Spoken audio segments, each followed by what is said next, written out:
Je m'appelle Pauline, j'ai 27 ans, j'habite en Suisse et j'ai une maladie rare, une dystonie musculaire déformante évolutive et tout blabla. Voilà.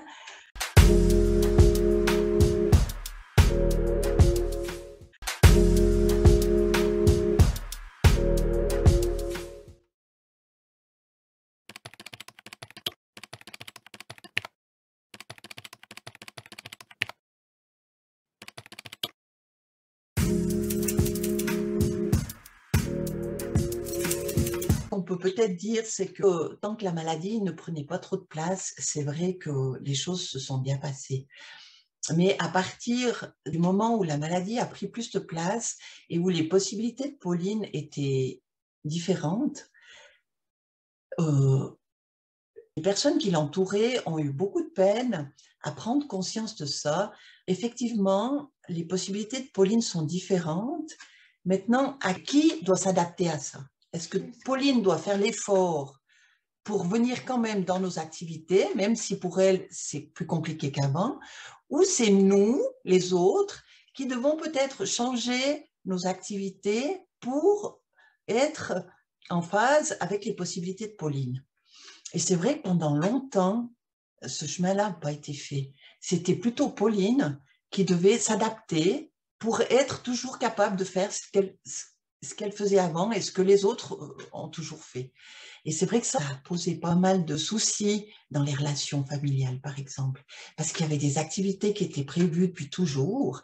Et puis, à la force des choses, moi, j'ai gentiment commencé à décliner les invitations parce que c'était trop compliqué, parce qu'il fallait mettre en place des adaptations, parce que moi, ça me pesait trop, parce qu'il y avait des rencontres familiales où je ne pouvais plus participer parce que ça me faisait trop mal, parce que je voyais mes sœurs avec leurs époux, leurs enfants en pleine forme, qui parlaient de leurs études, de leur métier futur, de leurs copains, et puis moi, j'avais cette souffrance à l'intérieur, de me dire, voilà, moi, je suis toute seule.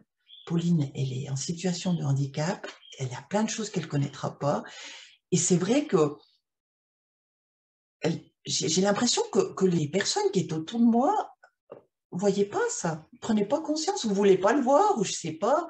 Et c'est vrai que pendant plusieurs années, les relations familiales ont été difficiles parce que je déclinais les offres et tu n'étais pas compris. C'était pas compris dans le sens où ce n'était pas une agression envers eux, mais c'était une protection pour moi.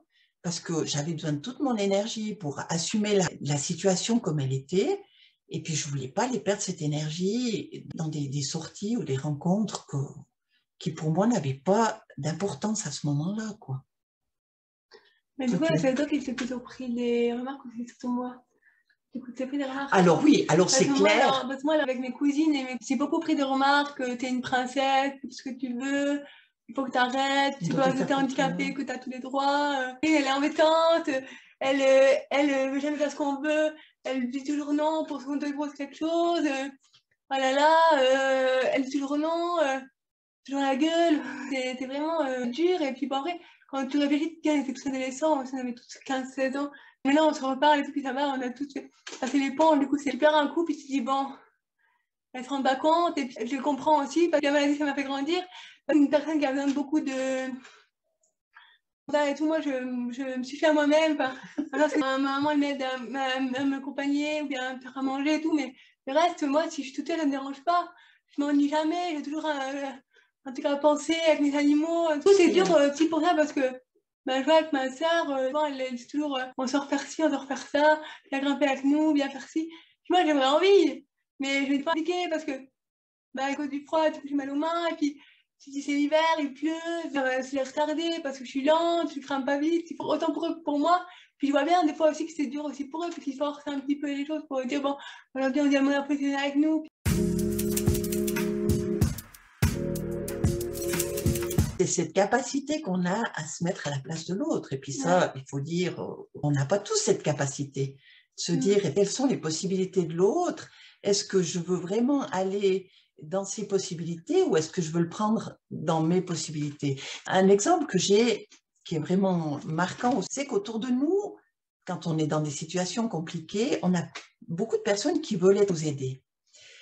Mais ces personnes qui veulent nous aider, elles n'entendent pas le besoin qu'on a, effectivement.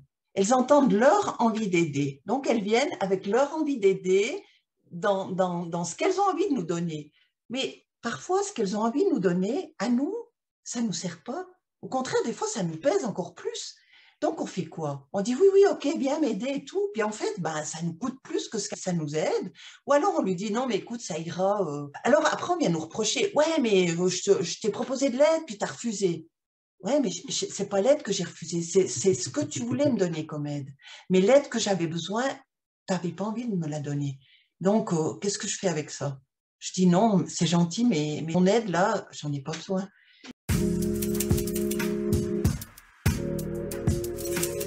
Mais je pense que le dialogue, il est vraiment important dans les deux sens. Quand on est en situation où on a besoin d'aide, il faut oser dire les choses. Et puis, à l'inverse, si on veut venir apporter de l'aide, il faut oser aussi dire les choses et puis les entendre et puis répondre, quoi. Parce que c'est vrai que moi, j'ai vécu des situations où finalement, je disais, ah, ça qu'il me faudrait, ah, mais ça, je ne sais pas faire. Je dis, alors, je suis désolée, c'est gentil de vouloir m'aider, mais c'est ça qui m'aiderait. Alors, j'entends bien que tu veux m'aider, je te remercie, mais si tu ne peux pas faire ça, désolée, j'ai rien d'autre à te proposer. Moi, c'est ça qui m'aiderait, quoi. Et c'est vrai que c'est difficile, ouais.